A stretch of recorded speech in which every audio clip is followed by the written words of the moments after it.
થોડાક સમયથી સનાતન ધર્મ અને સ્વામિનારાયણ ધર્મ વિશે વિવાદ ચાલે છે.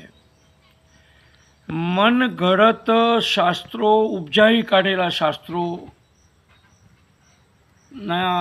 આધાર લઈને સનાતન ધર્મની નિંદા જો સનાતનમાંથી છૂટા પડેલા સાધુઓ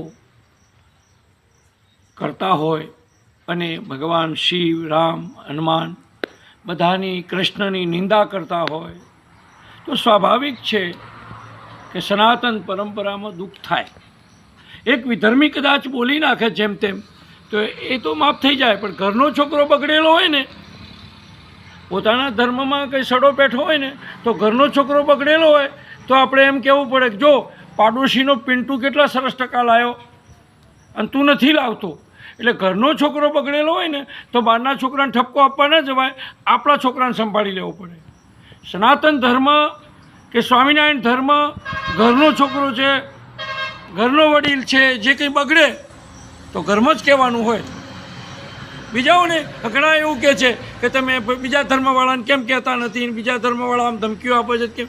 ભાઈ, એમની સાથે સમય બગાડાય નહીં. વર્ષો પહેલાં એમના સાહિત્ય રચાયા છે અને એ કામ સરકારનું છે ને કેટલીક કારણે સરકારના કારણે ક્યારેક ક્યારેક વિધર્મીઓ એકબીજાના બધા ધર્મવાળાઓનું સંઘર્ષ થતો હોય છે, પક્ષો દ્વારા સંઘર્ષ થતા હોય છે, રાજકારણ ગંદુ રચાતું હોય. જ્યારે ભગવાન શિવ ક્યાં રાજકારણ રમવા આવ્યા છે, હનુમાન ક્યાં આવ્યા છે, તો એમને ગાળો તમે દો છો, એમને ગલકા ચિત્રો છો, શા માટે આવું કરો છો?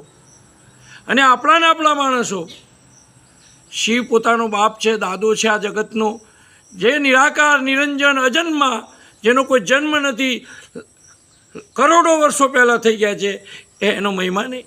આપણા હાથ પેઢી થયેલા બાપને આપણે ઇજ્જત નથી કરતા. આપણા હાથ પેઢી પહેલાં બાપે કોઈ કાળું કામ કર્યું હોય તો કોઈ કહેવા તૈયાર નથી. આ તો જગતના બાપના દાદાના હજારોના શ્રાદ્ધ કરાવનારો આ બાપ છે. તો શિવની નિંદા કરનારી, એટલે રામાયણમાં લખ્યું છે, શિવદ્રોહી મમ દાસ કહાવે, વો નર સપને સુખ નહીં પાવે. એટલે સજ્જનો, આપણા જ રાજકારણીઓ આપણા દેવોના પક્ષમાં નહીં રહે તો એમના પક્ષમાં પ્રજા પણ નહીં રહે. આભાર, ધન્યવાદ.